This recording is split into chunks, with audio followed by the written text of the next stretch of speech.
Now, I missed last week's show. I did had a family thing to go to, and there's no spoilers. There is no spoilers, I promise. But I did see the new Star Wars film, and I saw it again today. I saw it twice too. Yeah.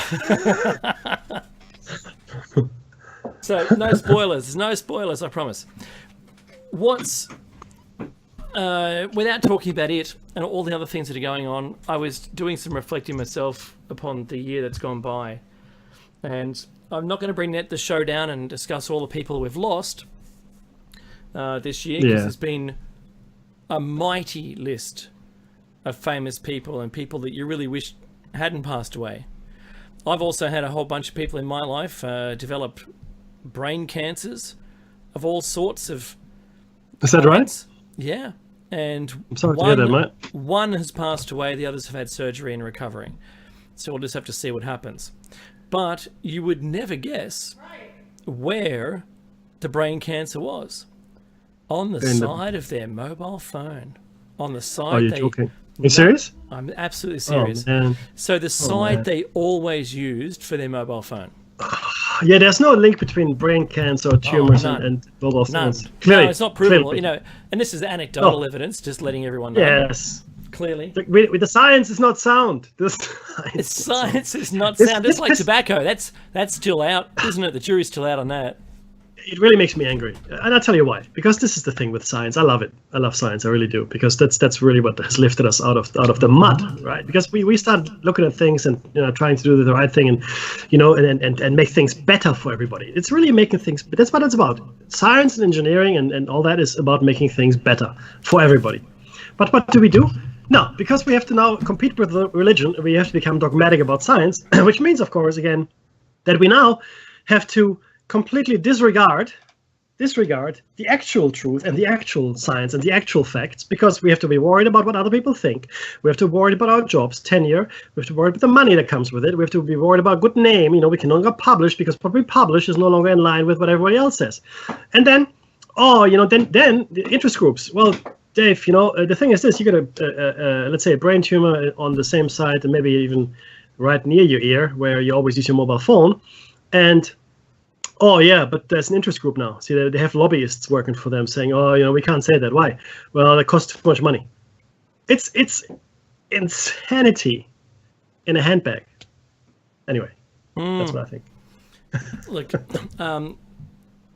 I'm not certainly claiming that there's any connection between all the other people who died. It's just a shame. It's a shame that we're losing people who, I suppose it's inevitable, really. Mickey, we imagine and what it allowed me to reflect upon was, imagine if you live forever, everyone would die. Oh nice. Yes, you're right. It's actually one of the really strong themes in literature and movies, in our culture. The thought of immortality, personal immortality. Right, that's what we're talking about. What would happen, Dave? I mean, think about it. Let's say you, and I'm actually reading a book at the moment, A Man of Legend. It's so interesting. Let's say that, and there's also the Man from Earth, a great little science fiction, independent kind of thing, but it's awesome. What would happen, Dave, if you did live forever, but just you and nobody else? I mean, honestly, I think that would be devastating. No? Yeah, sorry, Mickey, what was that? I think if you were the only person that could live forever, it would be devastating, because everybody else that obviously that you love, that you're with, is no longer there. They will just disappear, turn to dust eventually, right? Yeah, that's what happens. And unfortunately, you end up probably just living alone. You would live alone. Yeah. You would not want to have contacts. You would just keep employing people to do all those things for you. Doesn't it sound familiar? It does, and it's a really fantastic segue, Dave, so I appreciate it. And last week, we spoke about the hypothesis, and we got pretty far into it, and that's good. I'm glad we did. And we're going to start right back into it, and Dave gave us a fantastic segue talking about immortality. We talked about, all the ancient things, all the evidence that, civilizations before us were quite highly advanced, probably more highly advanced than ourselves. We looked at Bode's law and the distribution of the planets in the solar system, all kinds of things. Now, but there's more. There's a lot more to the hypothesis, and I'm going to take it until Ormy, and at which point Dave will enlighten us as to what that means, and I know he's got all the science down pat, so I'll throw it to him at that point. But a further component part of the hypothesis is the fact that some members of these high civilizations have survived to the present day. Yeah, and I'm talking about personal immortality rather than bloodlines, but obviously there seem to be some bloodline connections as well, with the same families or groups of people ostensibly appearing in charge of running civilization. And of course, by extension, us, their chattel. We are the fatted calf, as it were, they're keeping in the backyard. So I'm talking about both things, but we're going to focus on the personal immortality, right? Not so much the bloodlines, which do exist. I acknowledge this. Now, we have to take a step back and look what it means to be born into power. Being born into power affords you this: a different view of the world, which, while appearing callous, merely reflects the position of power that is held. So it appears callous to everybody else, but it's really just, it's a function of itself. Yeah. If you hold that kind of power, right, your actions are completely consistent with maintaining that power. Secondly, the view that small lives and small people do not matter. And by small lives and small people, I talk, well, pretty much everybody on the radio right now. Okay. Small lives, anything less than 100 years, I guess, or 150 years even. Small people, none of us are, well, I don't want to speak for everybody, obviously, on the ether here, but clearly a lot of people don't have the power that the elite has. So that's small people. So, and we don't matter. We don't matter. We are like mayflies. I gave you that example last week.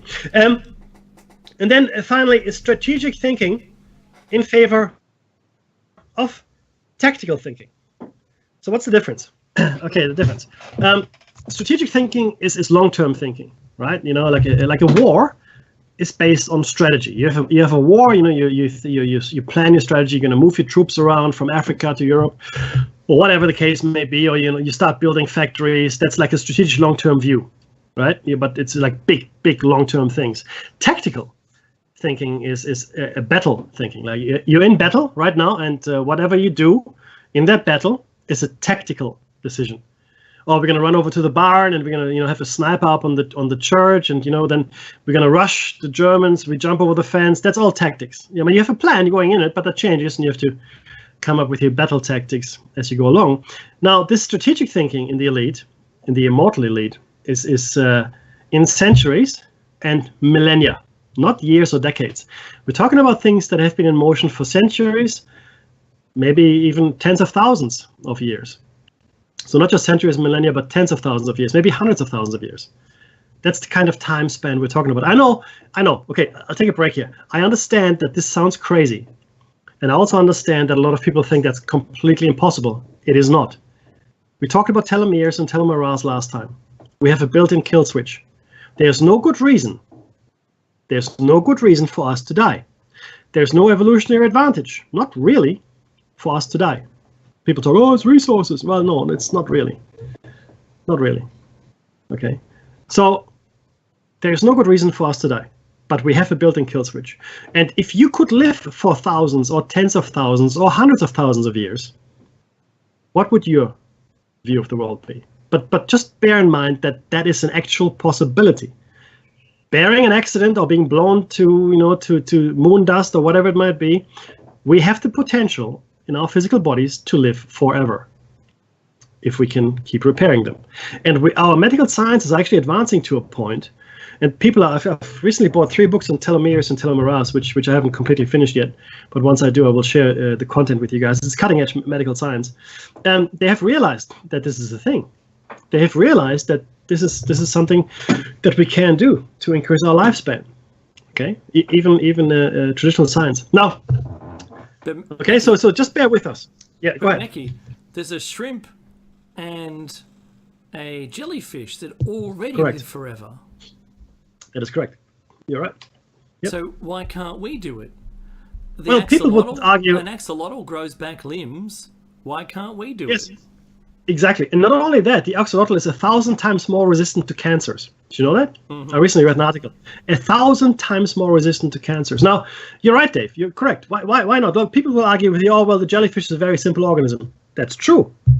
That is true. I will give you that. It's a very simple organism compared to a human being or any large mammal or even,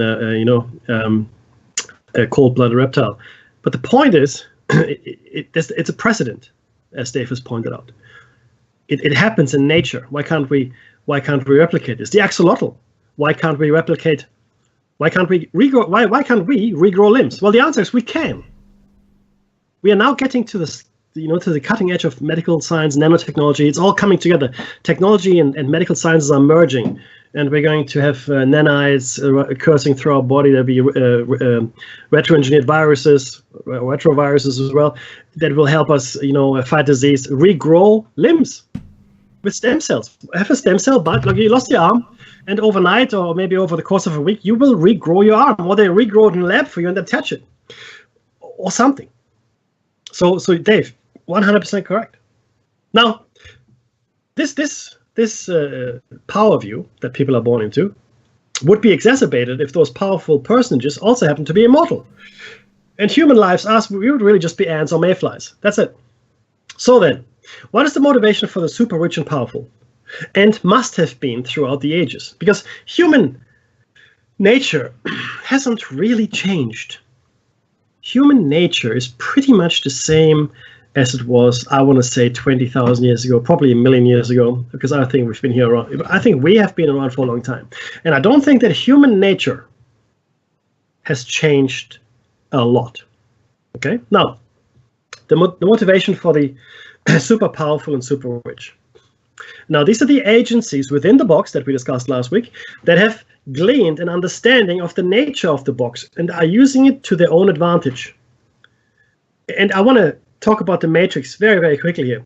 In the second Matrix movie, do you remember all the monsters and shapeshifters and all those creatures that were left over from other matrices before? They're like that. They have figured out a way to survive each Matrix revolution. So each time a Matrix is shut down, they have managed to somehow survive in the code and prosper in the next Matrix. Mm-hmm. We're talking about something similar here. These people have either they're immortal, like physically immortal, they haven't died yet, or maybe as well as they have managed to maintain their memory and knowledge of what went before. So they may die, but the reincarnation process, which wipes out all memories for the rest of us, for most of us, because even that process is flawed, which gives you a lot away about the kind of reality we're living in. That's right. Exactly right. So in the reincarnation process, memories should be wiped, and for most are, but not all are. And I think that these elite, let's call them the elite. Either they live forever, haven't actually physically died, or when they do die, they have maintained their memories and knowledge from previous lives somehow into the next life. So that's what I think is happening now. Mickey, go ahead. Yeah. Just up until you're about 4 to 5 years old, if you're able to access those memories, those mm-hmm. memories are still valid, and they've been proven to be real about who you were, what you did, your name, rank, and serial number from the people, the children that have been, mm-hmm. For instance, there was 2 really good examples of it, but I just want to really touch on it just for a sec, because, it's sure. It's the end of 2017, and I figured that, why not? So one child said that they were chasing their dog and they died, and they were a boy. And the dog went across the railway lines, which was at the back of their house. Their foot got stuck and they were killed by the train that came past. Now, the child in this life remembered the name, the dog, dying, the train, the whole thing, the whole story that I just said. And then one day, the parents were sick and tired of hearing it. And one day, while driving along the country road, the child said, "Turn right, turn left, turn left. This stop here. This is the house I lived in." Now, they remember their name, and the name checked out to have lived in that house. the census information in England proved that they had so many children, and the next year, one of their children wasn't, no, the next time the census were performed, the child wasn't on the census. They looked in that period of time, and there was a newspaper article showing that a child had been killed on the train tracks chasing the dog, the family dog. Wow. The second example, and that's proven, right?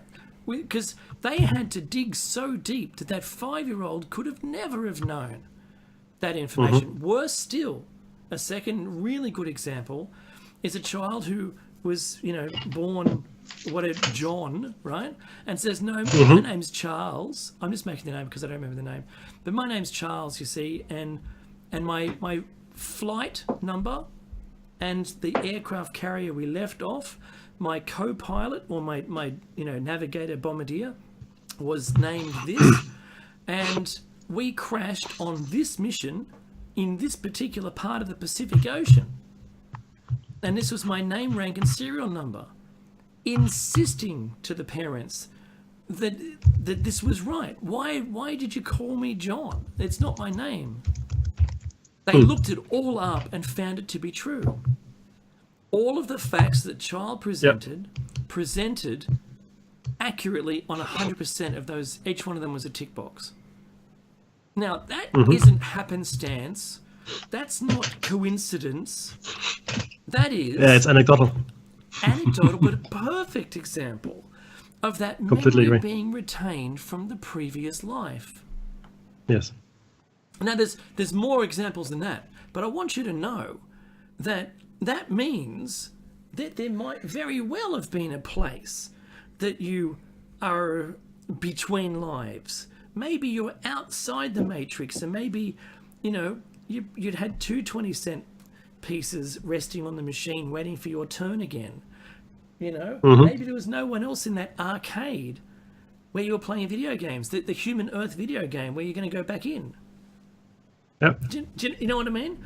So that's how strange it is. Now, the religion touches on there being a heaven where you go after you die.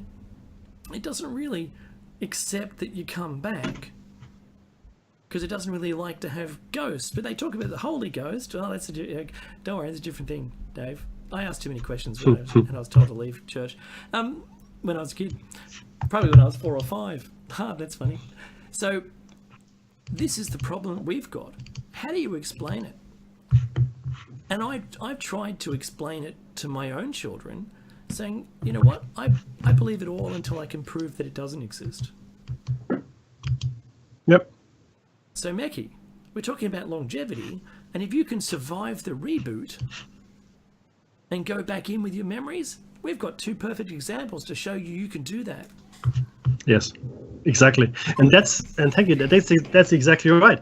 Now, reincarnation, as Dave has pointed out, is anecdotal, yes, but there are thousands, literally, thousands of cases. We'll talk about it a little bit later, but the point is, you can argue with the reincarnation if you like to, but you lose the argument.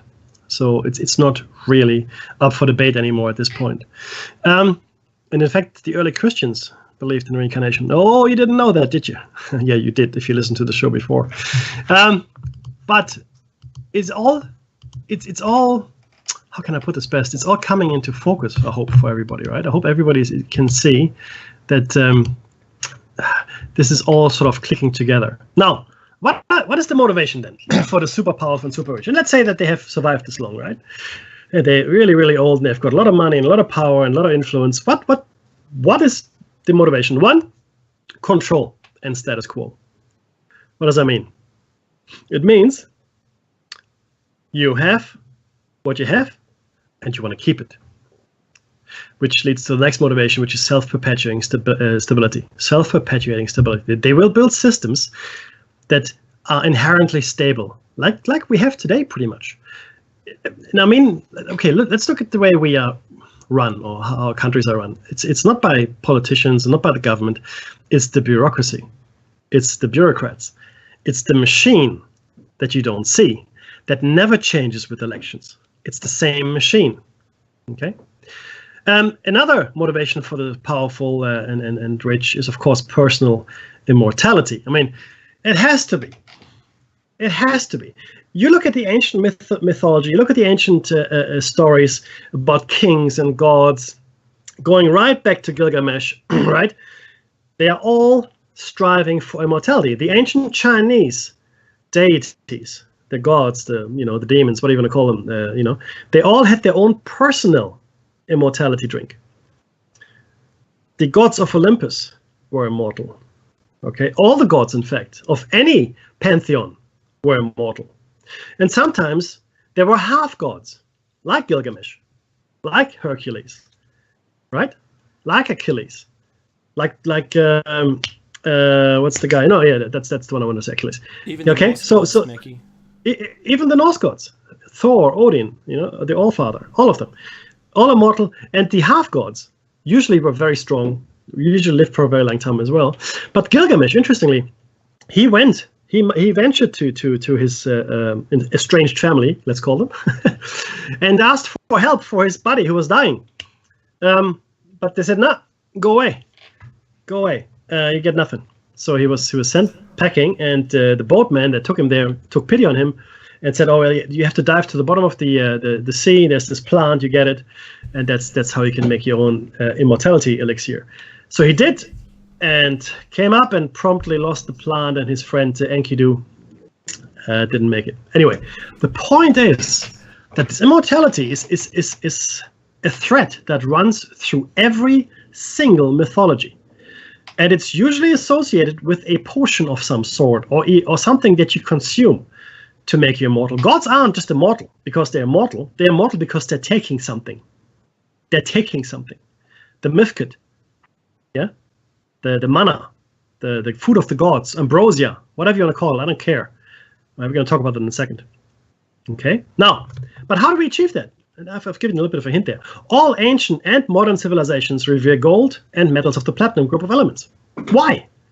Can't do anything with it. Stupid. Ancient gold mines have been discovered that date back thousands and tens of thousands of years. That's a fact. Ancient legends speak of gods that created man to specifically mine gold. Specifically mine gold. The Anunnaki. We looked at the original cuneiform tablets. They're online. They're made available at the university. We looked at the translations from the people that are scientifically engaged in translating them. So I'm not just talking about the Zacharias Sitchin translations. I'm talking about the officially accepted translations. That's right. They created the black-headed ones to mine gold. And I want to be very clear here. The black-headed ones, and this is the same today. It's a turn of phrase. It's not black people. It is black-haired people. That's right. Black. Yeah, exactly, right? So let's be very clear what we're talking, because today you don't, when you say somebody's red-headed or blonde-headed, that's still a thing. You say that. A redhead. It's not a red person. Or the person doesn't have a red head. They've got red hair. And that same term of phrase holds true then around black hair. Anyway, that's just a little aside. Now, so why mine gold though? Why mine gold? Why is gold important? Making gold isn't important, surely. No, it's not important. It's right? And I'll be as sarcastic as to say this also, that from birth, every person has a natural affinity for gold, for yellow gold.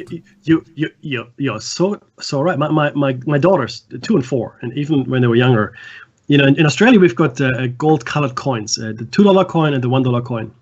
And then we have got a 50-cent coin, which is the biggest coin we have, 50 cents.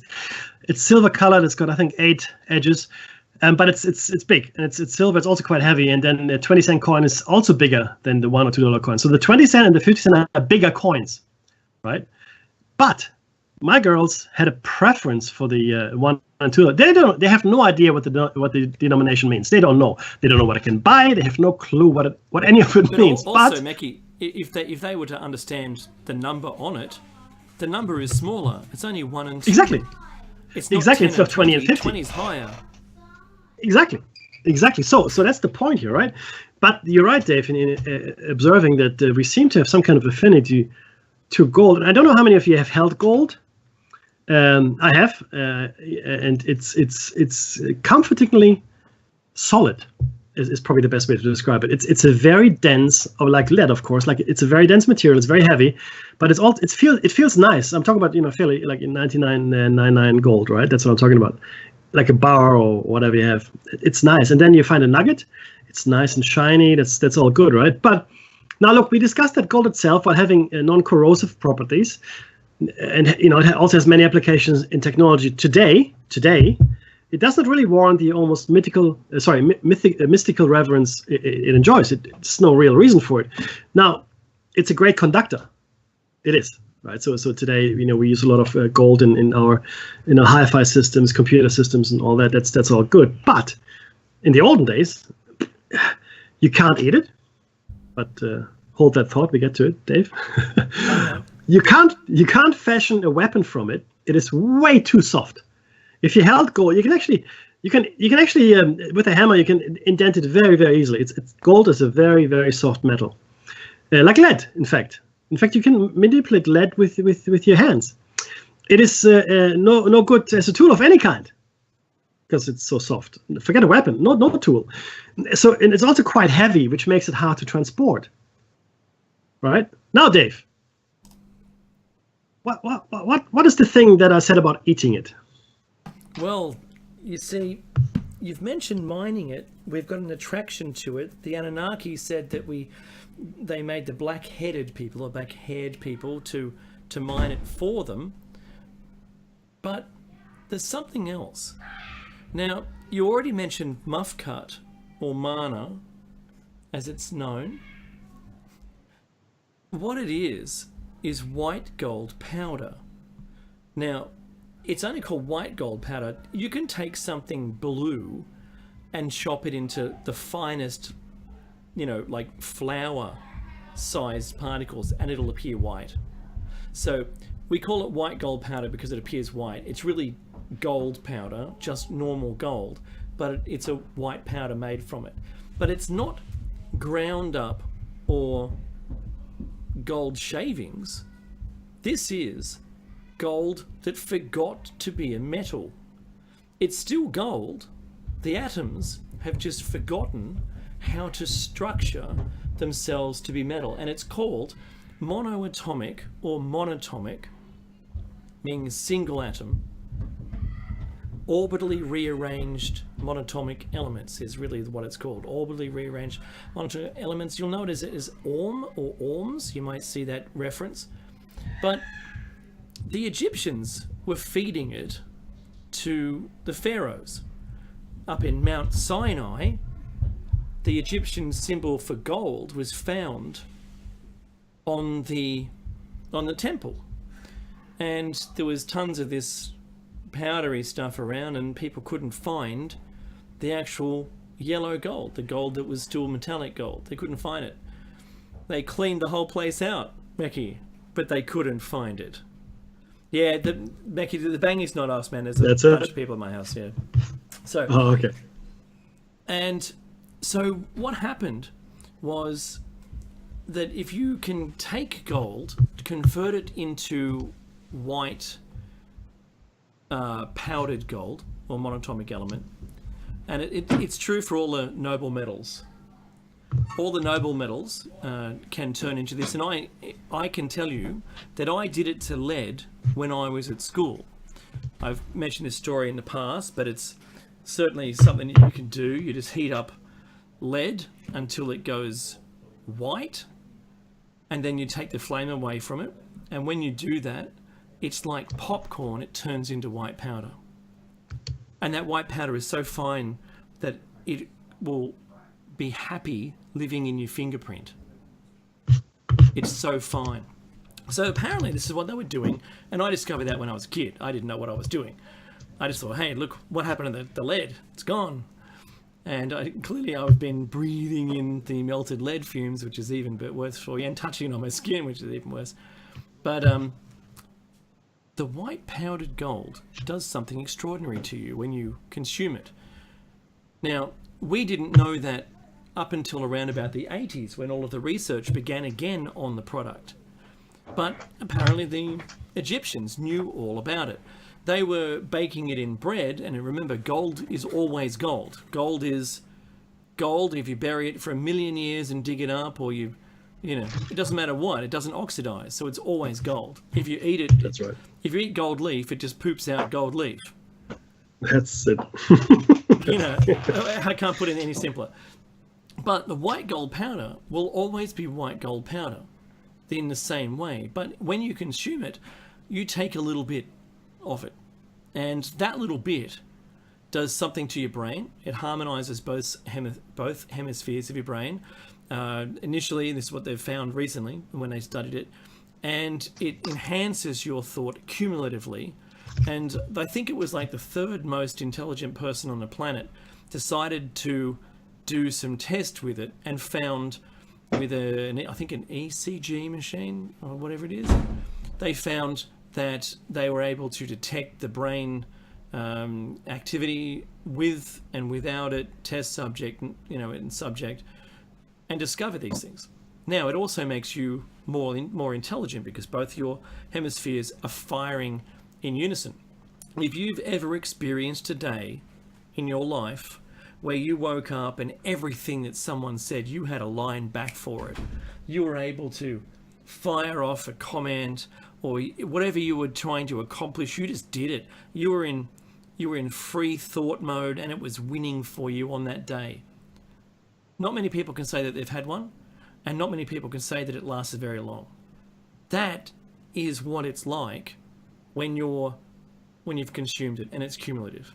So, David Hudson, the farmer, a cotton farmer, back in the 80s, That's right. simple cotton farmer, he's wealthy now as a result, but he was going through some really hard times.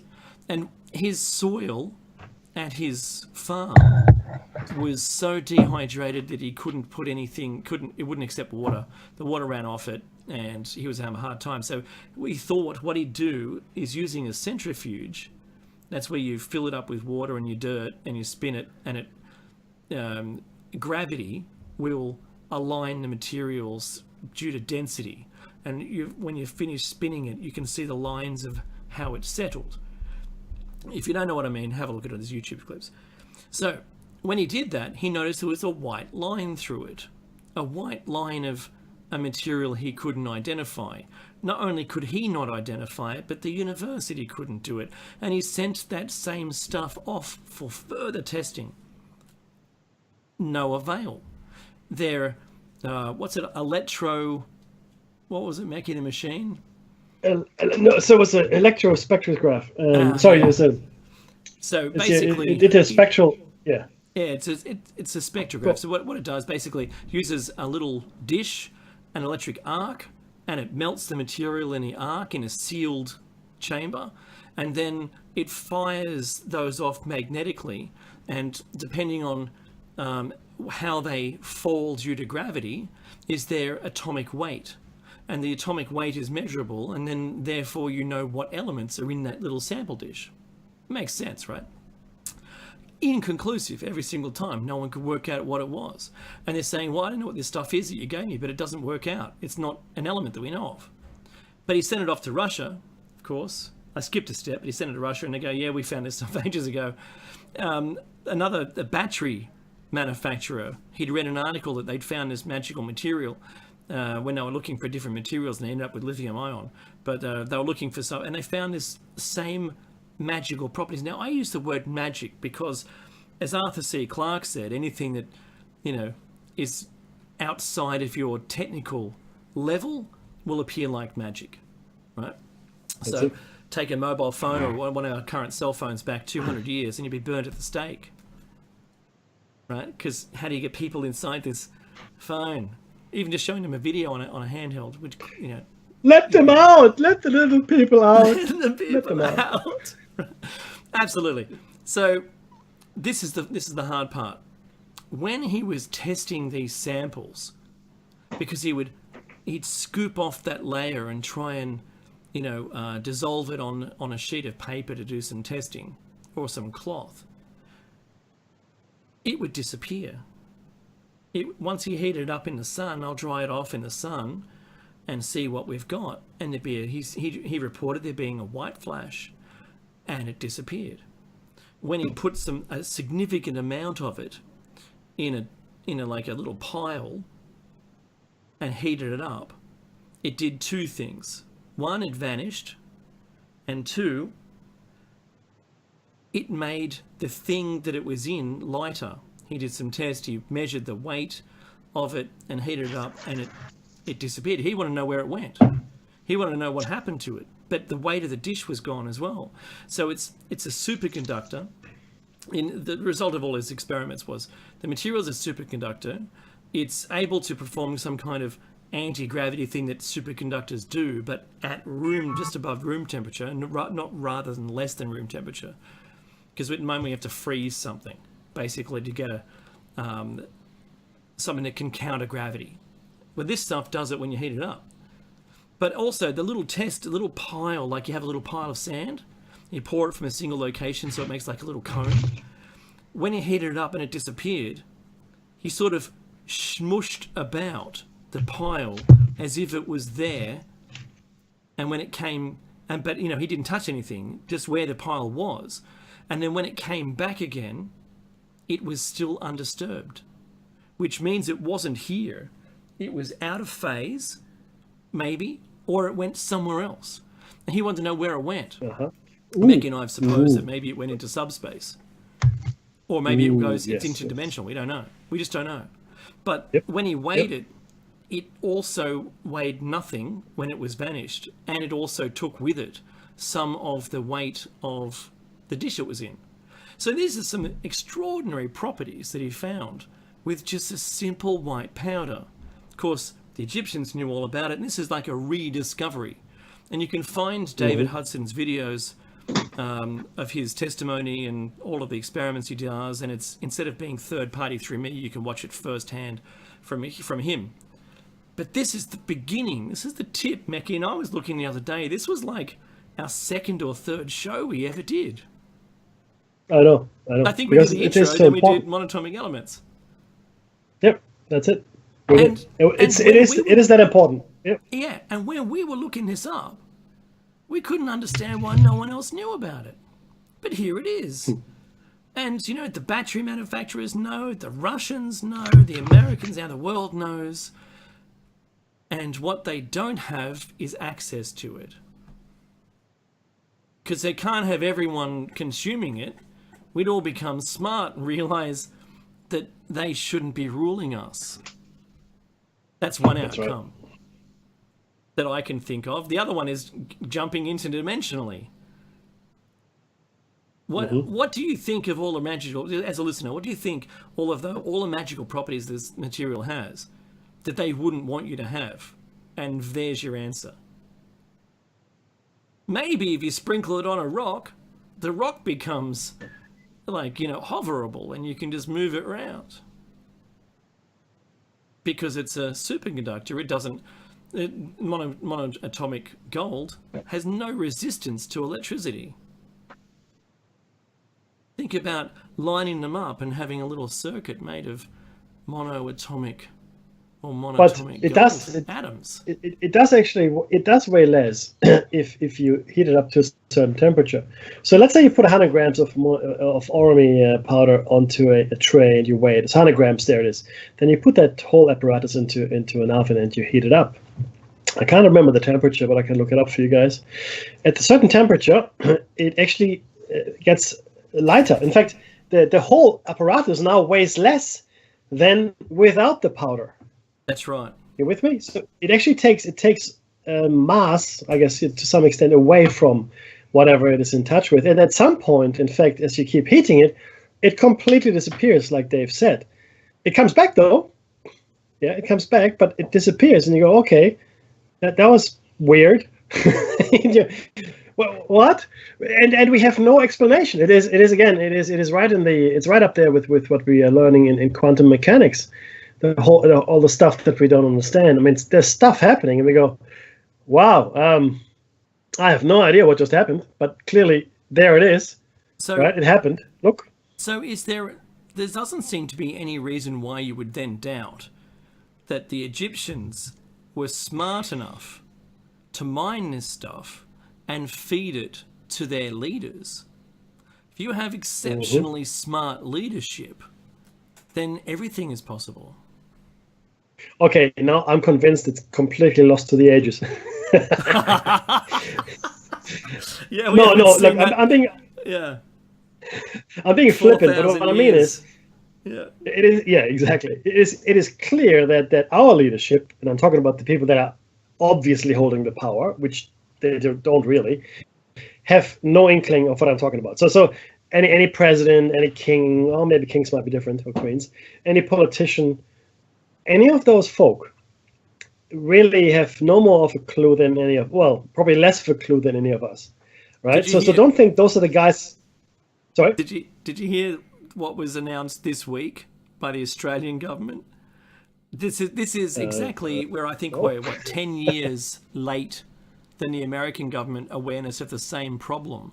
And that was that all of the people that they used to rely on to make intelligent decisions have left or have retired from politics entirely. So who's left? Well, they consider themselves incapable of making decisions, so they hire third-party consultants to come in and do the thinking for them. Yeah, that's let what me tell you something about how. Week, Maggie. So let me tell you how the real world works. Just before the break, as a little sidestep. So this is what actually happens in the world, people, and I know this because I've seen it and I work with it every day. Not so much now, but certainly over the last few years. There are very few people that are in a position of leadership that are actually qualified to hold that position. And I'm not saying they're not good people. I'm not saying, they're not nice to talk to or whatever, even though some of them are not. What I'm saying is that some of these, or most of these people, are completely unable to make a decision. They're completely unable to grasp complexities. Not everybody. I mean, there are some very smart people out there, don't get me wrong. But the vast majority of CEOs and presidents and, high-ranking this and high-ranking that completely and utterly rely on consultants. As Dave has just pointed out. I used to work for a company that used to supply those consultants. That's how I knew this years ago, but yeah. Yeah. They walk in and get between $2,000 and $10,000 a day to come up with stuff. Yeah, and if you're half smart, you could come up with that stuff too. And that's what happens. This is the real world. So I'm sorry, but don't labor under the assumption that we are that our leaders in finance, industry, politics are any more capable than you are. They are not. They just know the right people. They went to the right schools. They had the right parents. Took the right hands. Okay. And other things. But yeah, that's right. So shaking hands is good, but many other things that happen there too. So guys and girls for that matter, and when I say guys, I mean guys and girls. That's the reality of the situation. And Dave is correct. So therefore, I'm saying to you that the people that you see that are in power, that are obviously in power to our liking, and one second, Dave. We are not the people that are clearly using any of this stuff or are aware of any of this. This is not. No, I'm sorry. This is not the elite I'm talking about at all. Forget that. There's no point even removing these people from power. None. Zero. We have to change the system. Ideally, actually, we have to get out of the box. But there's one more point about Army we need to make.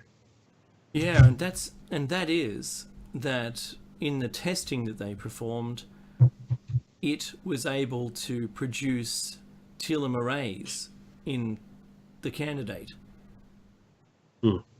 So if you're accumulatively smarter every time you consume some, then you're also not able to age past around about 35 years of age.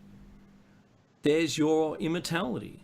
That's why the biblical stories, Mackie, that we hear of, all of the old writings, the Egyptians, pharaohs living for between 1,000 and 700, 700 years. That's where that comes from. Mm-hmm. It might not have been their DNA to begin with. It might not just have been the pre-flood immortality that has been spoken about all around the planet. But in addition to that, if you or I, or if we gave it to our current leaders, could you imagine if we started baking bread for President Trump, for instance, that had manna or mufcad or monatomic gold, whatever you want to call it, in the bread, and he suddenly comes out and pushes the boffins out of the way and does quadratic equations and solves all the problems of the planet, without tweeting. Without tweeting. Impossible. That's impossible. Goes back into his office again. Yeah. Doesn't that sound That'd be preposterous? nice. But that's what the possibility is. Yes. Look, and that's very true. we get a little bit of time before the break. The movie, I think, Limitless, gives you good insight as to what white gold powder. Yeah, it's a good. Yeah, it gives you good insight as to what this white gold powder can give you. The thing it can let you have. However, the movie Lucy gives you a very good insight as to what would happen if the awareness cascade took us.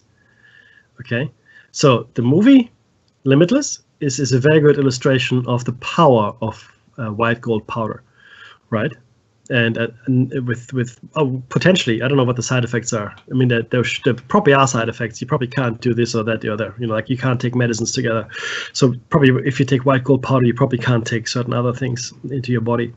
But the movie Lucy will tell you much, or to some extent at least, what would happen if the awareness cascade took place.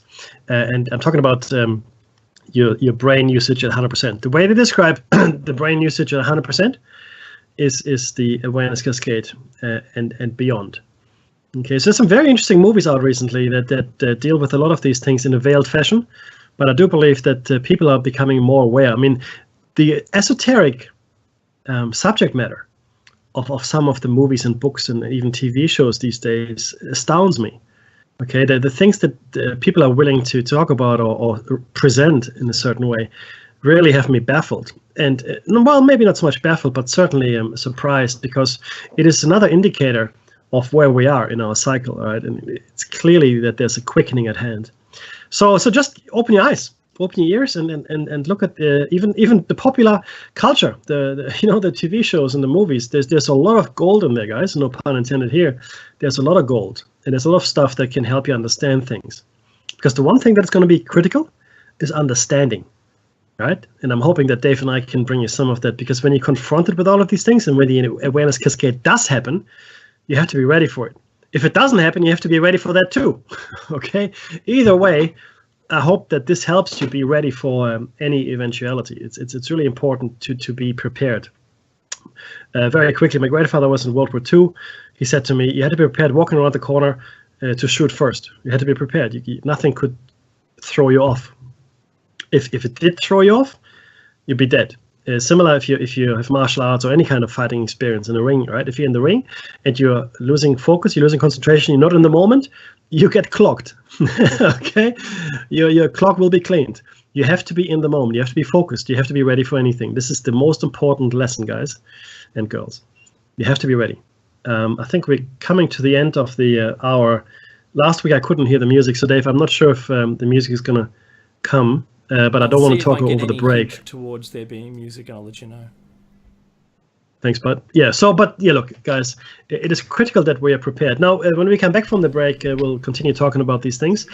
Please do donate if you can. This is a listener-funded radio station on revolution.radio. Revolution.radio is the new site, a new web address. It's awesome, revolution.radio. Go into the chat if you can. You can subscribe. It costs you $5. You get access to all the shows, not just ours, right? $5 a month. Come on, that's like in Australia, that's the cappuccino. It's a strong cappuccino. You don't even get a biscotti with that. No biscuit for you. Just a coffee, $5. Come on. It's a pretty good deal, I think. Are you having a cap? I'll have a cap. Right? Too. I'll have 2 caps. Yeah, well, 2 caps to take away, thanks. But look, it really isn't much money to speak of. It goes to the running of the station completely, or you donate. There's a donate button the music. on the homepage. Okay, don't go anywhere. We'll see you after a short break, people. Take care and take the time to donate or subscribe to the archives.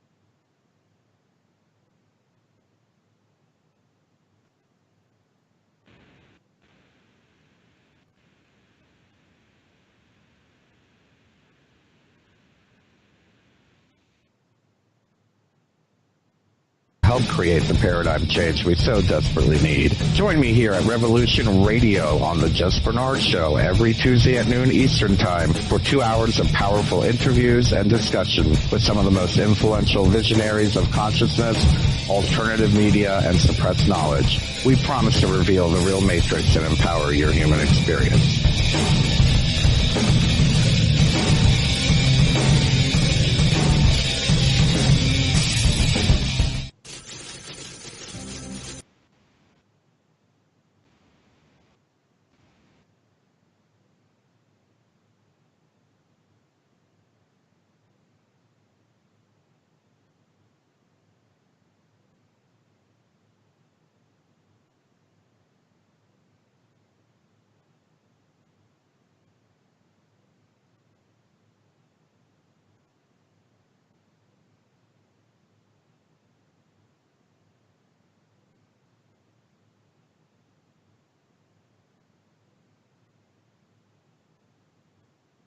In Studio A for the latest breaking news on the Star Visitor's peaceful contact and the ongoing project of cleansing the Earth.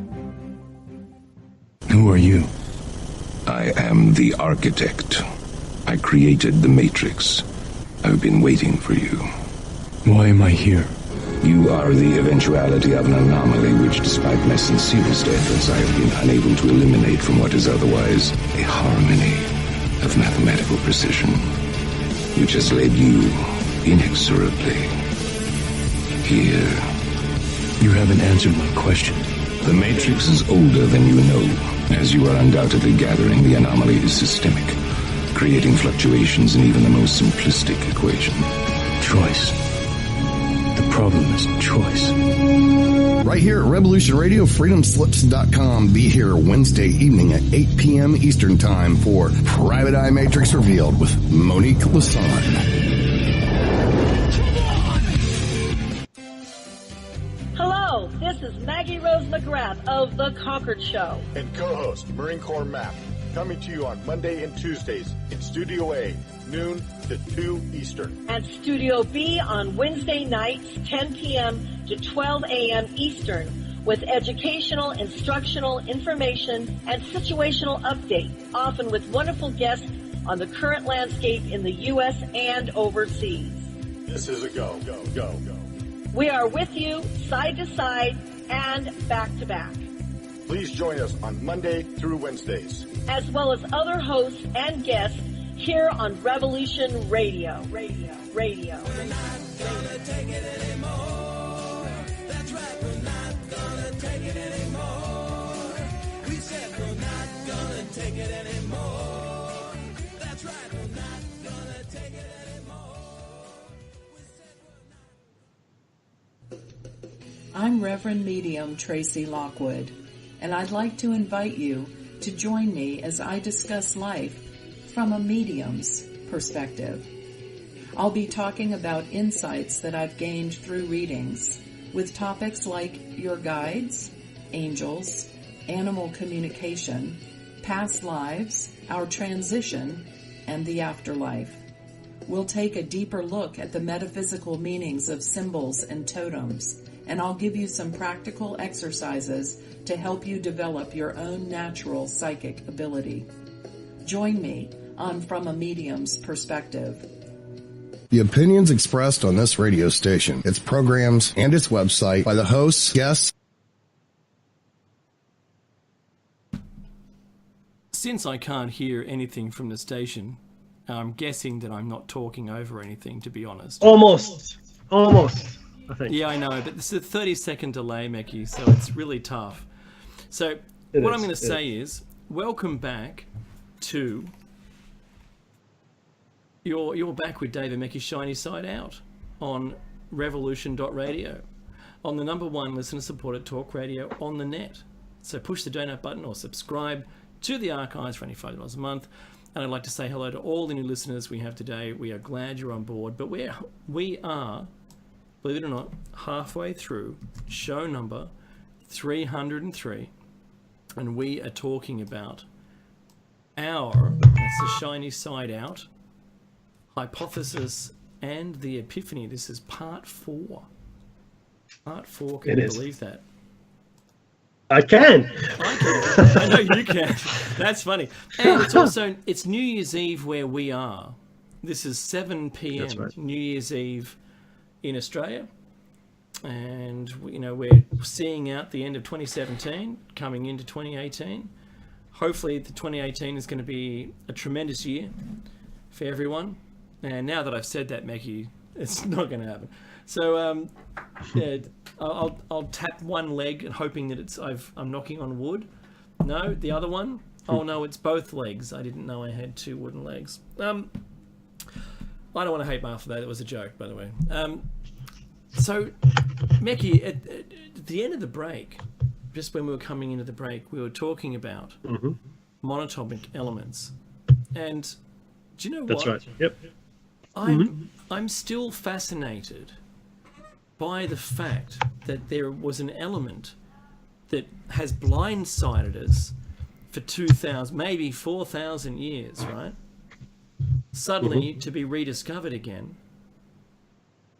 that we didn't know about. Now this is part of that forgotten history, pre-flood, post-flood, the whole stories, everything lost, have to rediscover it again.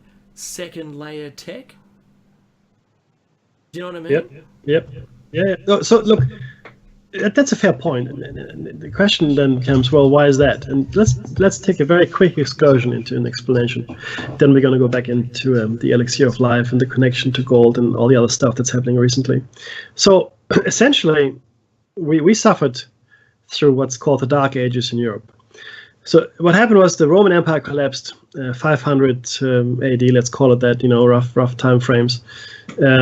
It had just made Christianity its state religion and all that wonderful stuff. But the Roman Empire collapsed. It was split a few hundred years before that into East Rome and West Rome. But the West Roman Empire, Rome itself, in fact, was overrun by the barbarians, and the empire failed. It failed. It completely collapsed. The East Roman Empire lasted a bit longer until the invasion by the Turks in 1476. I want to say. So. What does it mean? It means that we have a huge gap in our history, in our understanding. For 500 years, we were really, in Europe, I'm talking about Europe now, we were completely cut off from the rest of the world as far as science is concerned, higher thought. All the knowledge and all the wisdom and science and achievements were preserved in the East. China, the Middle East, what is today, Iraq, Iran, and so forth, the Persian Empire, they all preserved the knowledge from both pre-Roman and Roman times, but we in Europe are completely cut off. With the with the conquest of Constantinople in 1476, we see the advent of the Renaissance. Renaissance literally means rebirth, and what happens, a lot of the scientists that were fleeing the Turks went into Europe because there was a cultural affinity there between Constantinople or the Byzantine Empire and Europe. So they all fled there, they brought their science and knowledge with them, and that brought a revival to Europe, right, which lasted for a couple of hundred years. Now, there was no such event, unfortunately, when the last high civilization collapsed. Right, some 20,000, maybe 15 to 20,000 years ago, roughly. Some markers were left. The pyramids, I think, is one. We found some libraries in some other places of the world which are completely under lock and key. I'm pretty sure there's a lot of stuff in the Vatican Library. I'm pretty sure there's another library room under the Sphinx. But Bekli Tepe, fundamentally, Meki. yeah, all of that, exactly, right? Fundamentally, though, there's no event that would spark a renaissance for us, unless we find one of those ancient libraries again, right? So that's what happens. As soon as centers of learning are destroyed or closed or or forgotten, that knowledge just goes away, and that's how we have, that's how it is that we have to relearn all this stuff. And some of the stuff is only, transmitted to us through time in ancient mythologies. That's it. Ancient mythologies. That's all there was. When there weren't any books, right? When there was no real system of record anywhere. People had mythologies, and they told their children, right? And we don't know how old these stories are. Some of them, we have no clue. And these ancient mythologies do speak of the elixir of life in connection with gold, and also some very specific plants. Okay, the Epic of Gilgamesh talks about a plant that is found underwater. The Bible talks about a tree of life, and there are others, many, many others. And almost all ancient cultures place the gods on a mountain, a high place. They all either ingest gold or liquid white gold or plant extract to extend their life, and they all treat individual humans with indifference at best. But they seem generally to see us as chattel. Like I said before, we're just their, livestock. We're their resource. Okay. Now, ORME, orbitally rearranged monatomic elements, is not only important for life extensions, but it seems to be, in combination with mercury, a power fuel or explosive. In fact, Plato mentioned it, and it was also mentioned by the ancient Indian Vedas. It's talking about mercury and something called orichalco. It's also mentioned in connection with the Atlantic or the Atlantis myth, like I said. There's mercury and something else that makes it a powerful fuel or explosives. And that seems to have been harnessed by the Nazis, and later the US and the Soviet scientists in covert and black ops programs. And look, we've spoken about the Bell, the Area 51. We heard about the Red Mercury scare of the 1990s, the ballotechnic explosive, and of course Project Paperclip, the program that brought the Nazi scientists to the US. And the Russians had something similar. It just wasn't called anything. They just took the scientists and shipped them east. We don't have to call it anything. We'll take you. Whereas the Americans, they like to give cool project names to things. So this white gold powder, in conjunction with mercury, seems to be a very powerful thing, substance, fuel, explosive, I don't know. Okay, it might even be a catalyst. It certainly was in the Nazi Bell program that made time or interdimensional travel possible. Cast your mind back just for a second to what Dave said earlier. The material disappeared. What? Where? And sometimes it disappeared into a flash. There was a flash. So there was some kind of expenditure of energy that created this light. It was not an explosion. Let's be clear. It was a flash, just a flash of light. Maybe exploiting, the flaws within space-time, or the ability to open gateways to other dimensions or time streams with a physics that is suppressed and not fully understood and lost to most of us. Okay, that's what this material might be able to provide us. Imagine that, Dave. Imagine being able to travel in time and space like a TARDIS. Oh yeah, I wish I could do that all the time. Right? Yeah. Now, the Nazis were also exploiting these things. They were fascinated by ancient science and mythology. I mean, the question is, what did they know? And we spent a lot of time on the Nazis. In fact, we are sort of nestling this show in the cycle around Nazi sciences and so forth. We're going to continue that after the break, after the hypothesis, and so we'll get back to that and tell you more about that. But they were fascinated by this. But what did they know? What knowledge did they have access to? Most leading Nazis were fascinated. We discussed this. The occult, ancient civilization, members of secret societies, and they funded many expeditions and work groups and programs to go to Tibet, to go to South America, to go to the South Pole. Okay.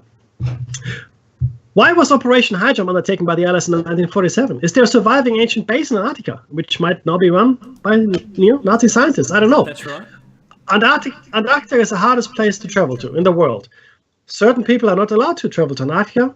And I give you this challenge. If you don't believe this, try to go to Antarctica and not just join a guided tour. You go by yourself. You cannot. Ah. You can't. You can't go there. You've got to apply. Then they've got to approve it, and then you've got to give them a whereabouts list of where you're going to go, and then they get to approve that too. Bingo. Now, it is possible that some of their scientific breakthroughs may represent recovered or found ancient technology, and they may have come across this in Shambhala, in Shangri-La. Maybe they found Atlantis or the remnants of Atlantis. Maybe they found, like I said, maybe they found something in Antarctica. It's a continent, okay? It's actually a continent covered by ice, which means at some point it was not covered by ice. People might have lived there, okay? One last point, though, on this, and then we head into another thing. The gods, and they could be either, of terrestrial origin or outer space origin, or interdimensional origin, have been around for a very long time. At least we think so. And the gods, it's really the elite. Ancient ruins are testament to our capability in the past, creatively as well as destructively, because some of these sites are completely destroyed. The temple at Baalbek, Göbekli Tepe, Mohenjo-daro, the pyramids, and the molten glass layers we found in North Africa quite a bit. Ancient texts are quite clear as to what seems to have occurred.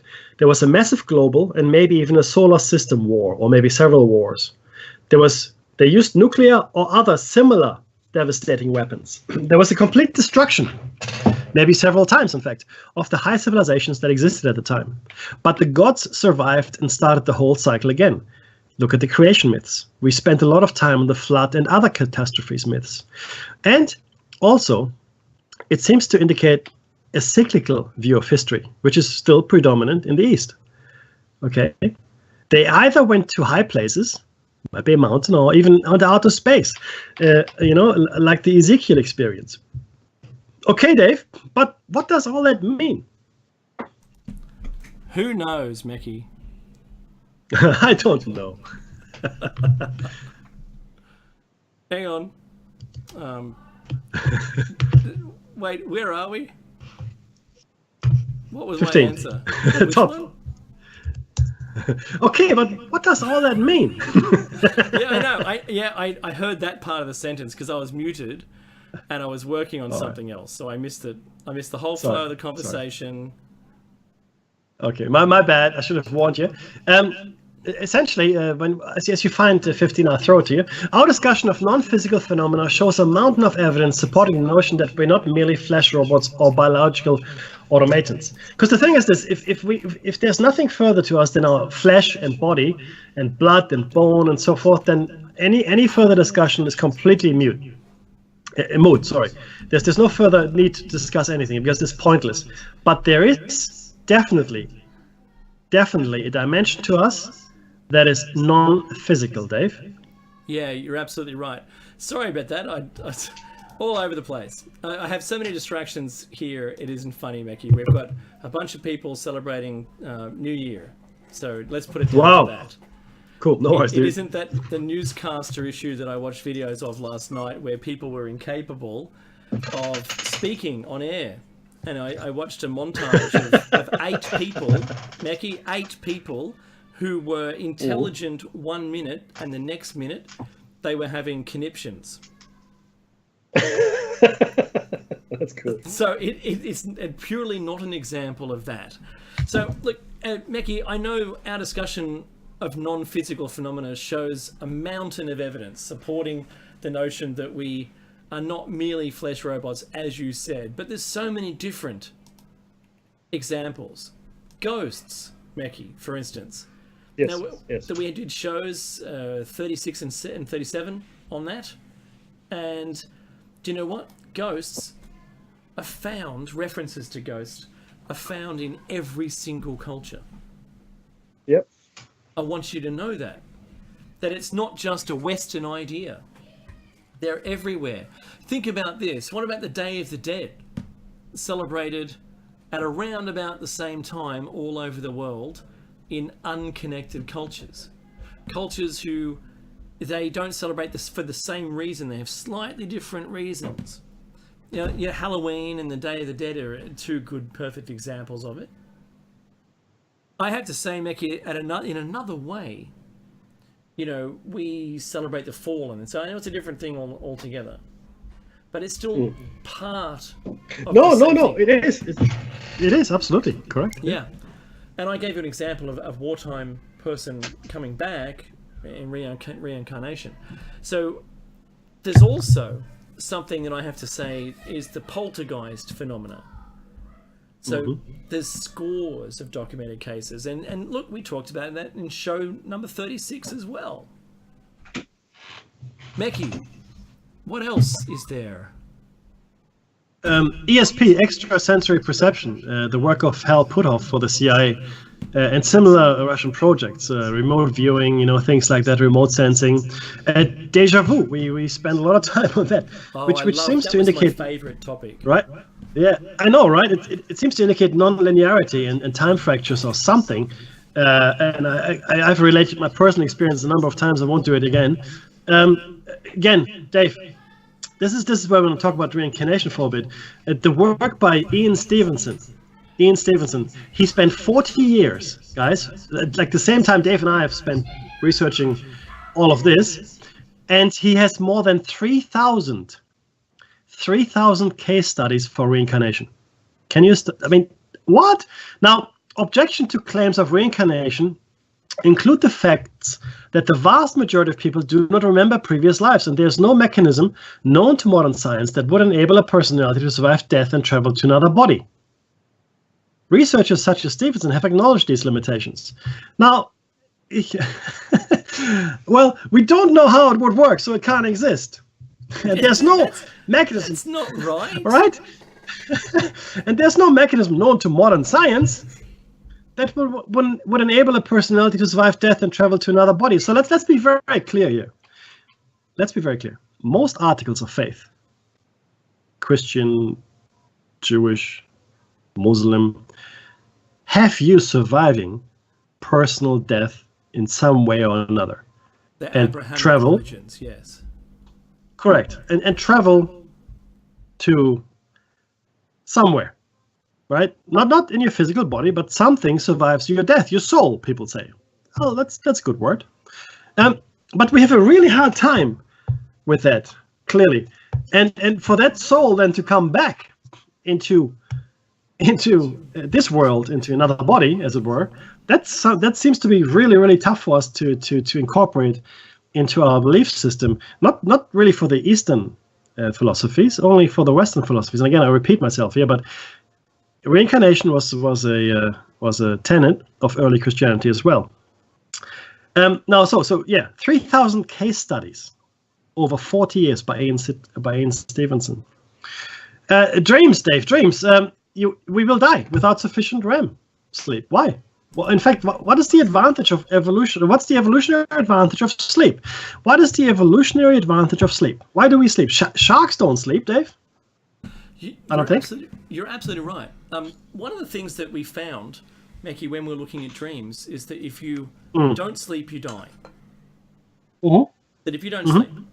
So correct. There is another reason for your shutdown time, and that is to clear the short term and the mid-term, restack, and sort of concatenate all those things that were important, and throw out the stuff that you didn't need. So from the dream, just not going into what the dream is, but the state, the REM sleep, that it's such an important process that you need to do, and it's because that it's got to sort of do a defrag and a filter and then mark with importance. And, Meki, we know about this, about putting stuff in the cloud. You've got to classify the data in some way. Is it really important, less important, or is it not important at all? Data. So what's that data we learnt? And we have to accumulate it somehow. And it gets added to what we know. And it clears out your midterm and your short-term memories, and it allows you to be able to start anew. It just seems like that's the way we're programmed. if you don't behave and don't sleep, then your brain is no longer able to function and your necessary functions shut down and you pass away, sadly.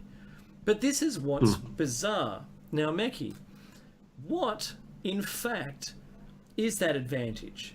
Because I'll state it, I'll let you into this one. When you're asleep, you are vulnerable. If there was predators, sleeping is really dangerous for you. Yep. Unless you have someone sleeping or standing up there guard one night, like night watch, looking after your sleeping torso. I mean, what's the point? How can we evolve that as an advantage? Yep. But No, I completely agree. Yeah, go ahead.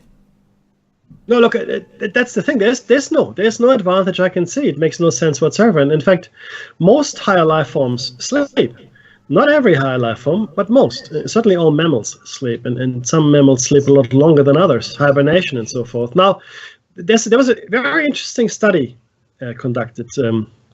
It was called Association of Sleep Duration with Mortality from Cardiovascular Disease and Other Causes for Japanese Men and Women. Okay? It's called the JACC study, JACC. Both short and long sleep duration were associated with increased mortality from cardiovascular disease, non-cardiovascular disease, non-cancer, and all causes for both sexes, yielding a U-shaped relationship with total mortality with a nadir at 7 hours of sleep. So what that means is, essentially, as your hours of sleep decrease, your hazard ratio or likelihood to die increases. It's part of the show notes, which I'm going to upload over the holiday break, and I've also got the link there into. It's fascinating. So there's a direct inverse relationship between sleep and death. So it's interesting. Now this is the thing though with sleep, and I will tell you what I think, and we'll talk about that a bit later as well. No, I know you did. And what I believe, this is what's happening, guys. the sleep, especially the rapid eye, like the dream state sleep I'm talking about now, right? This is the time when our mind, our soul, I don't care what you want to call it, our essence, is free to roam the real world. In our existence, as it is, as we're awake, a day-to-day existence, we are extremely limited, and we are made this way on purpose. Our eyes face forward. We are caught in gravity. We can't do anything really except for walk on the earth unaided. Maybe some swimming. We can't really, go underwater very long. We can't fly unaided. We can't do anything. So we already, our biological makeup is putting us into a linear kind of mindset. So the box is perfect for our prison. But you can't be in prison forever. We know that if you, in real life, if you allow me the comparison, if you put a person in solitary confinement forever, that person will curl up and die very quickly, or go insane. Either way, right? So what you do need to do, either you have them associate with other inmates, which is still you're in prison, or you give them an hour in the yard to walk around, see the sun, breathe the air, whatever it might be, right? Maybe even day release. But it's really the yard walk I want to talk about here. We are allowed into the yard for a couple hours every day, and we feel better about ourselves.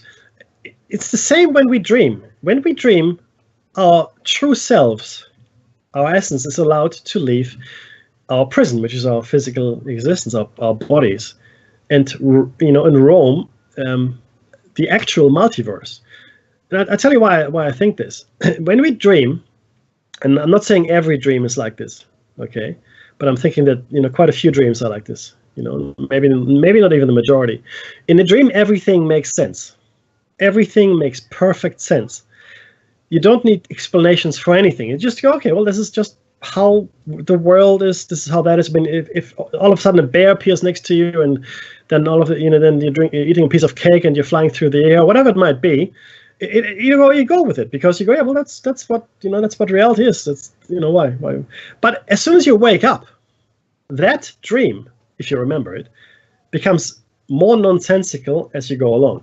and most of us, in fact, forget their dreams, right? Only very few of us can experience lucid dreams, meaning you can actually control what happens in your dream, right? And that's a fantastic faculty if you have it, because it allows you to explore. Now, it's a double-edged sword, unfortunately, because if you have too much of this linear world in it, you're limited again. Whereas the uncontrolled dreams takes you ever. It just goes anywhere. So it is our release. It's our release. That's what that is. Maybe Yes. The flight dreams where you can fly, Mm. they're a form of lucid dream. Yes. Because you're in some way controlling that flight. And if you're able to, and this is what I think they did experiments in Montauk about, which was astral travel, being able to remote view. These are all connected. It's about being able to bring yourself into a state in which you were able to do this. So for me, absolutely. For me, I'm right on your page with you, Becky, with this, with the sleep and what it means. And what does it mean for... Can you meet up with someone from Earth in there, or someone from somewhere else? Is that where and what's possible? It should be. People have been able to describe, like encounters with people. And have you ever met someone in real life that you swore you knew, but you just Yes, can't absolutely. get it? Yeah, there's another one. Yes, absolutely. Yep. Absolutely. No. It is. I know it's a very esoteric, very metaphysical kind of discussion, but it's essentially important because it explains the nature of our prison, and it also explains the nature of who we are. Now, we're going to enter the tinfoil head zone for a second, so bear with me, guys and girls. I will throw it to Dave at go a step further, just to warn you. Okay, so they're still here, the elite. They're still controlling our societies. They're not dynasties necessarily, but they exist as well. These are the same individuals that have been here for a long, long time. We're as relevant to them as ants, right? Though as a race, we are their livestock. Individuals, we don't care about us individually at all. It doesn't make any difference to them. But as a race, we are useful. And right now, we believe we are approaching a critical point. Dave and I call this the awareness cascade. Copyright pending. We believe that once we reach a certain critical number, most, if not all of us, will ascend, which means escape this prison. And you can liken it to the rapture, if you will. It's not that, though, not really. We, as a race, are reaching critical mass, and it really means to be. It really seems to be purely a numbers game. We think. Hence the repeated cycles of extinction and our collective inability at large to remember any of our past high points. These mass killings appear to be necessary to keep us here. That's the theory, at least. Confined to limited and dulled existence far below our true potential. Right? We believe, using the Fibonacci sequence, that the number for the awareness cascade to actually happen is either actually there are two numbers, but the number is 7,778,000,000. We've got it down to 2 decimal points, but that's really irrelevant. So 7,778,000,000, and we expect it to reach it. Sorry, in 2020. Yeah. So it is. It's not hard and fast. Okay, like I said, this is complete speculation. This is really one of the cruxes of the hypothesis, but we could be completely wrong as well. The only reason we are postulating this is because everything seems to be happening now, and by everything I mean things are accelerating. 9/11 seems to have been a trigger point to make things go a certain way. There were other trigger points in history. It's not just 9/11 though. It's also the progress of technology. It's the alienation everybody is feeling. It's the speeding up of time. It seems, speeding up of the Schumann frequency. So everything seems to be getting faster. So we are seeming to heading toward a climax of some sort. potentially. And either it is the quickening, the awareness cascade, whatever you want to call it, right? Or alternatively, it could be a mass extinction event as well, where a lot of us are killed. Not all of us, never all of us, never all of us. Because, you have to start the cycle again to make sure that the elite stays here. Because they, the elite, are trapped just as we are. The only difference is they understand the prison completely, but they also can't get out. In fact, at this point, they may not want to get out. How we get out, we will talk a bit later. But why is it that way, right? Why is it that way? Why are we kept here? We are prisoners inside our own skulls. Our prisons are mobile, and most of us have no inkling that we are in fact in prison. Our bodies are the prison. Okay, they provide the physical limitations of this experiential reality. During our dream time, as I said, we escape this reality and wander through the actual world. Many cultures believe that we dream alive and live in a dream. Many cultures. We can liken dreaming to a prisoner's day release or walk in the yard, like I said. Now, I'm going to tell you this, and don't hate me for it, but in my researches, this is what I've come across. Believe it or not, this is the final secret of the Freemasons, something they may have learned from the Cathars or Templars or even older mystery schools. Once you make it to the 34th degree, you will learn that the great adversary is the one, or group, that built this prison. Okay, the great adversary built this prison. The great work of the ages is our attempt to escape or turn this prison into a fit place to live. The great work of the ages is our attempt to escape or turn this prison into a fit place to live. The same kind of secret traditions also exist in the East, Asia, and were handed down from master to pupil until the present day, when permission was given to more widely disseminate this dangerous knowledge, and that's how I got to hear about it. Dave. To go a step further, though, Mackie, I reckon that we have to talk about this. What is the universe prison? What if this were an illusion rather than a physical place? What if time and space were illusions? There is no time or space. Thinking about quantum entanglement. Quantum entanglement, just for a second, it seems to indicate that distance is an illusion. As time is motion through a given space, that too must be an illusion. If there's no time, then there's no space, and they're connected.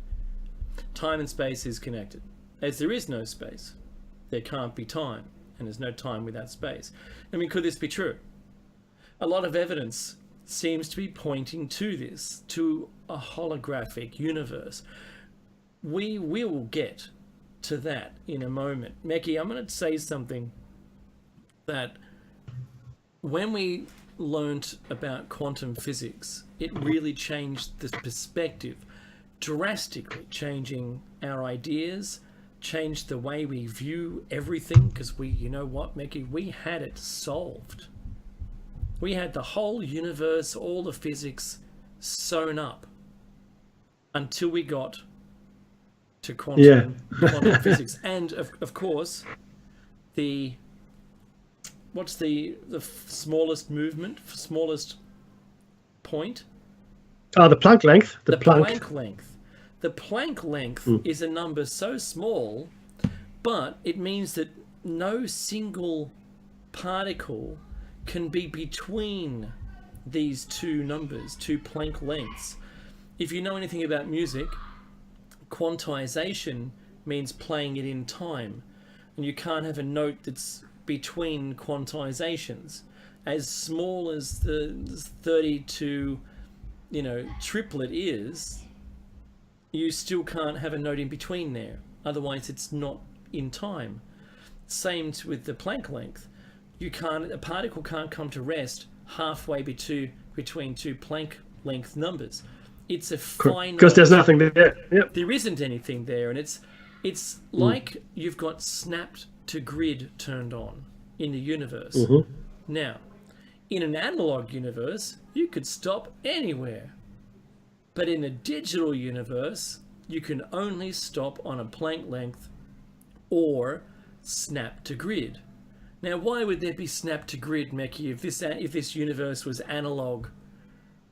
It shouldn't be. It shouldn't, but it is. And because it is, now it's digital.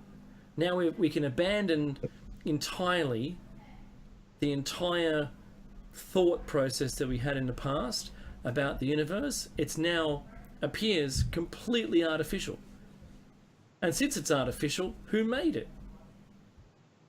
So, That's scary. I mean, guys, we're not. This is not speculation. This is where this is where science is, right? This is the edge of science. so no matter what the nature of this prison is, though, the elite is controlling us. They are aware of this, and they are prisoners just like we are. But they've broken the cycle of reincarnation and past life amnesia, as Meki mentioned a bit earlier.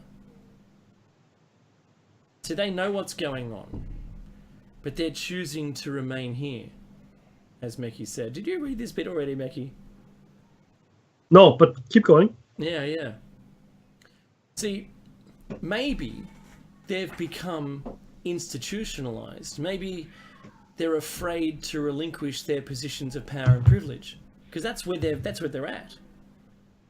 Mm-hmm. Like this dynastical style of ruling.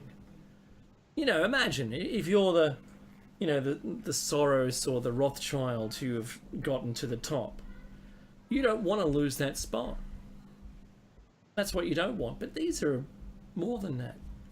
So think of the guy in the Matrix who got to choose to go back in. But he chose, like, I want to be rich and I don't want to remember anything. And he's chewing on a steak and he goes, I know this isn't real. But it's good. I know it's really good, but I don't want to remember any of this and just make me famous, right, and wealthy.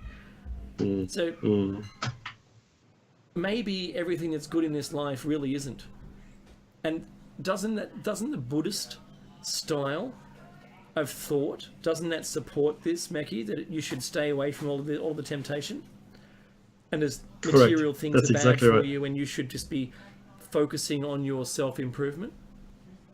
So to be very clear, this is not a new idea. Okay, so what we're bringing you here is not a new idea. This knowledge has been with us forever. Doing it or living up to it is a whole different thing. And even Dave and I, who have got a good understanding of what's what, find it difficult to completely adhere to these lifestyle choices. And that's why we'll never be perfecti. We'll never attain this level of, I guess, perfection that allows us to escape individually. But so I'm hoping that the awareness cascade is going to take us. Well, there you go, right? There you go. I You like see, watching Wipeout. now, and that's of course you do. It's fun, but this is really the point. So let me give you an example. Charles Dickens did a great job describing it in A Christmas Carol.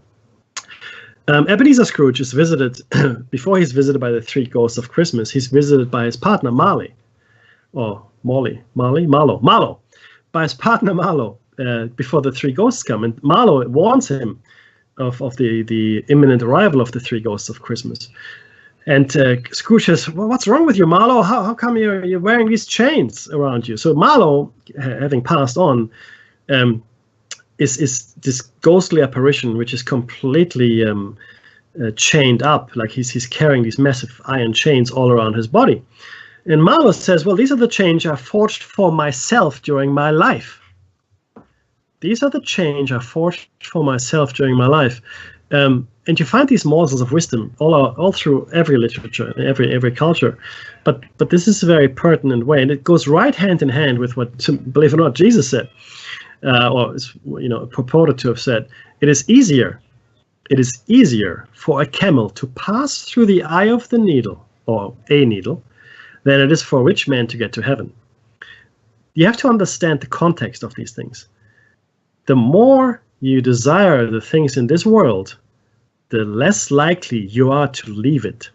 Heaven here, in Jesus' analogy, is our true home, escaping this prison. To get out of here, right? But you can't do that because you're bound to this world by all your desires, by all the things you have. Oh, look at me, I've got all this stuff. Look how important I am. Everybody thinks I'm an expert. I'm a scientific advisor. I'm a CEO. I'm a president, blah, blah, blah. All of that stuff ties you to this prison, and it just makes it all the harder to break the reincarnation cycle, which is another theme of Eastern religions. It's about escaping reincarnation. Okay? Forget about learning stuff as you go along. If you learn stuff, good for you. It's about escaping reincarnation. That's what this is. That's the ultimate goal of this world. And all the Eastern philosophies agree on that. There's a difference in opinion as to where we end up. Nirvana, the great nothingness. I personally believe we'll go home, or maybe we return to the fountainhead. I don't know. But we have to escape this prison. Okay? Everybody agrees. But you can't escape this prison if you tie yourself to it. Right? Food, wealth, physical pleasures, beauty. In short, anything that makes you feel good to be here, physically, is designed to tie you to this place. Most faiths, monks, ascetic practitioners, holy people, Buddhas, and so forth, do practice austerity and deprivation to achieve enlightenment. And some do escape, using the pineal gland, by the way. They do escape this, but they choose to come back, some of them anyway. Having children just means creating more prisons for our souls. None of the material things we cherish mean anything. None of them. When you die, God forbid, nothing can be taken with you. Nothing. Zero. Okay, people are buried with their treasure and that's all great. So what?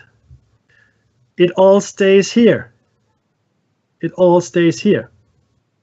All of the sages and all of the wise men said the same thing. All of them. Interestingly, that was pretty much the tenet of the Cathars. Even more interestingly, the church, which was not called yet Catholic at the time, initiated a crusade against those people of the Languedoc area of France, killing most of the perceived heretics. In fact, the phrase "kill them all, let God sort them out" was coined in that crusade. Believe it or not, there's a general came to the bishop and said, "Oh, look, there's the city," and I can't remember which city it was. I do apologize. And he said, "Oh, look, half the people in the city are Catholic or Christian, and the other half are Cathars. What do we do?" And the bishop said, "Kill them all. God will know his own." And so they did. But Dave, let's quickly talk about the Cathars. Meki, is that the origin of the kill them and let God sort them out? That's it. That's it. Yep. Yeah. So we up to the yes, correct. Please go ahead.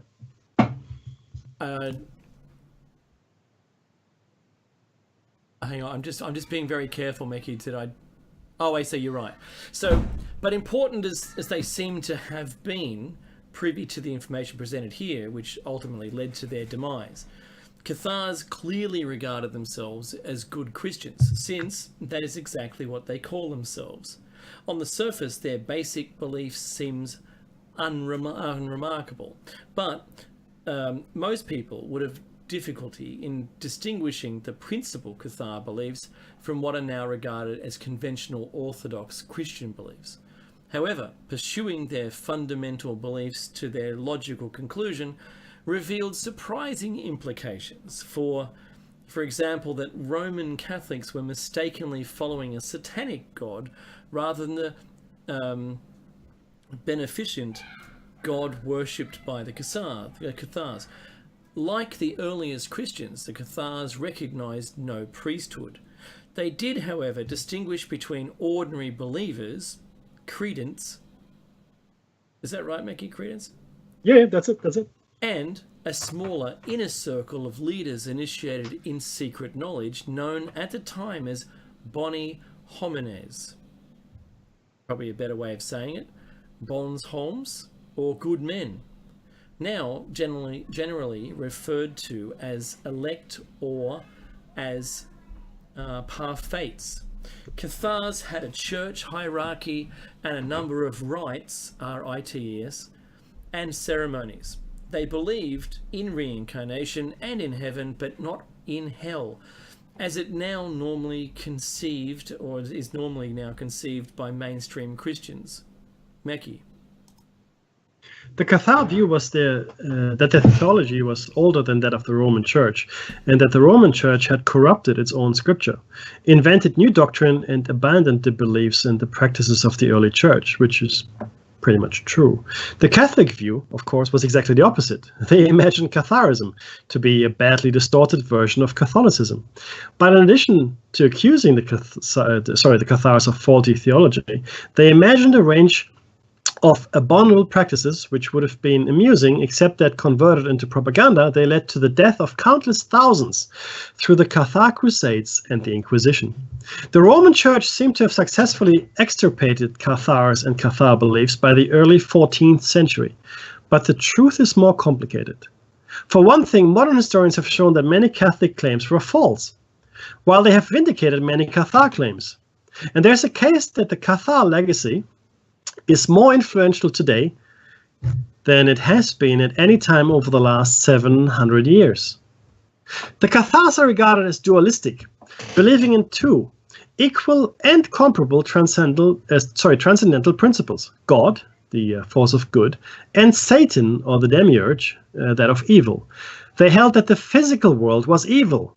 The physical world was evil, and created by this demiurge, Rex Mundi, which means king of the world. So again, the bad guy created this world. I know this is going to lose me a lot of people. Who encompassed all that was corporal, chaotic, and powerful. So this world, which the Gnostics call gross matter, is in fact hell. And the other world, the subtle world, the subtle matter, is not. Their understanding of God was entirely disincarnate, a being or principle of pure spirit and completely unsullied by the taint of matter. He was the God of love, order, and peace. As the physical world and the human body was the creation of the evil principle, sexual abstinence, even in marriage, was encouraged. Civil authority had no claim on a Cathar, since this was the rule of the physical world. The goal of a Cathar was to become perfect, a perfecti, like a practitioner of the faith, someone who cultivates. Now, I want to quickly explain this.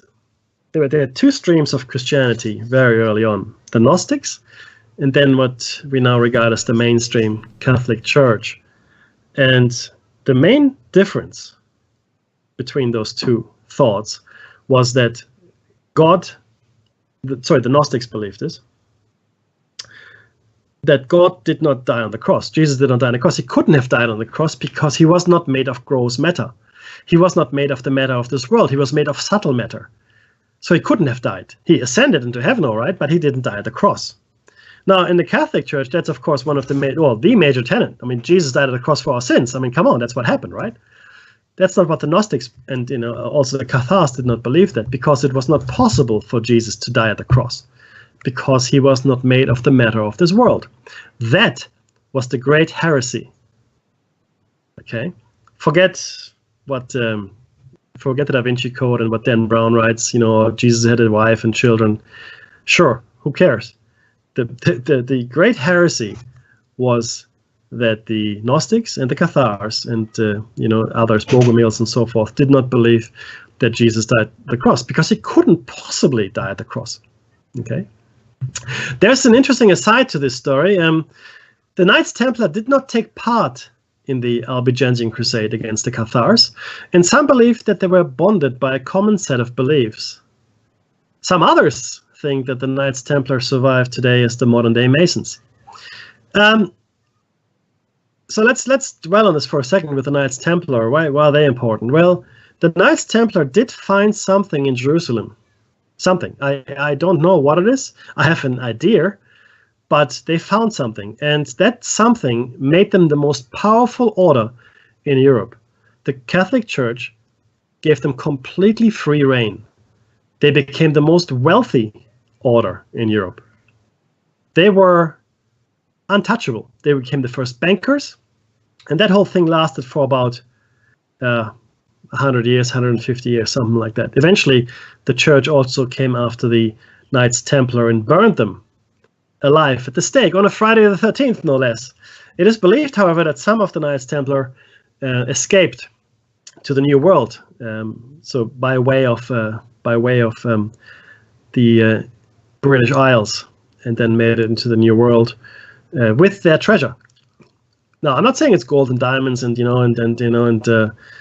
opulent robes and such. No. I think the treasure they had was knowledge, something that was far more powerful and valuable than gold or diamonds, right? And they took that knowledge with them. And I think part of the knowledge is something that we've spoken about tonight to you guys.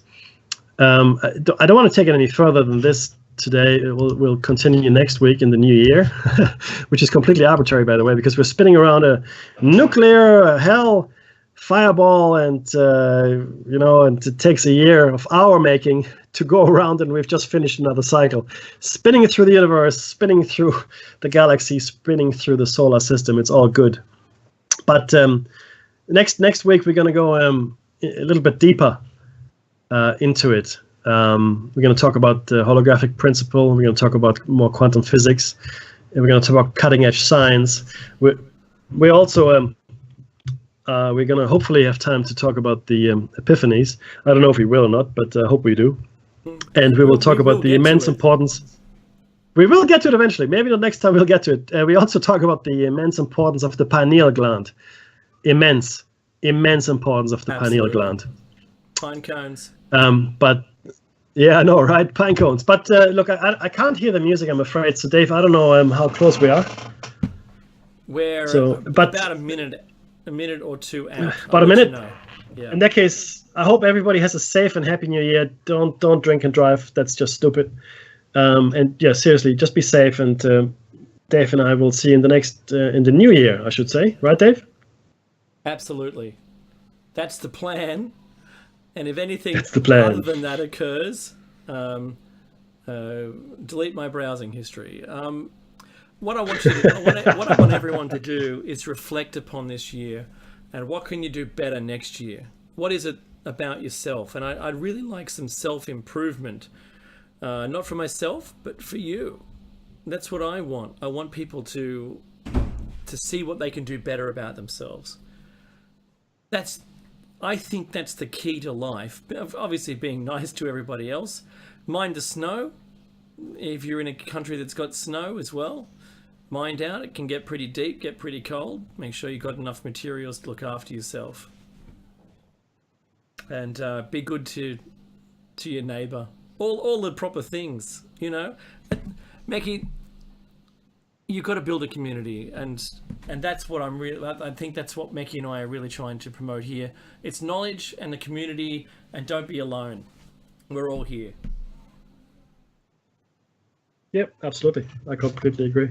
Community is how we get through this, guys. Hopefully sooner rather than later. It's a critical time. I do believe it is a critical time, and whatever happens, if it's a singularity, awareness cascade, something is coming our way, guys. Something is coming real fast. And I still don't hear the music. It can't be very far away. Yeah, I can't hear it either. But I was talking a lot last week over it, and I don't want to do the same thing again. So please, everybody have a peaceful New Year, safe, and do donate if you can. Buy some of our merchandise. Why not? Yeah, that'd be good. Buy a mug. Yeah, buy a mug. Go to Zazzle. Go to Zazzle.com and look for Shiny Side Out. Also, go to the station's website, revolution.radio, and listen to some of the other host shows. If you've only just discovered us on YouTube, there's an entire station full of people, and they've got some great shows, so have a listen to those. Like I said, like Mickey said, take it easy, be safe, don't drink and drive. I say mind the snow. If you're in Australia, mind the heat. Boy, it's humid. Yes. And the cicadas are going crazy. Yes, it is. Or if you're in America, cicada. Yeah, enjoy. I'm actually looking at the station time, Mickey, and I think it's going to be 15 seconds before the audio. So we've really enjoyed having you with us with this crazy ride of ours. Also, thank you for inviting us into your lives. It's very important. And yeah, Happy New Year to everybody when it comes around time to celebrating it. Oh, and don't forget, watch the Australian fireworks on the television. It's awesome. That's true. Yeah, peace out. Peace out from Dave, who's been with me here too, my friend Dave. Say hi, Dave. Hi, guys. Yeah. Hey, Dave.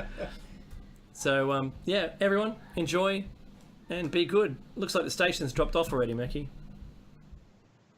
Okay. No, you still got it, dude. Yeah. That's all right. I don't see it anymore. Anyway, have fun, everyone. Take care.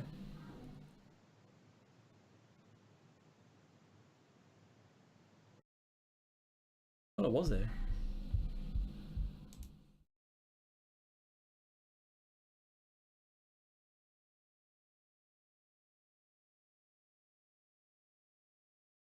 Skype's misbehaving all over the place.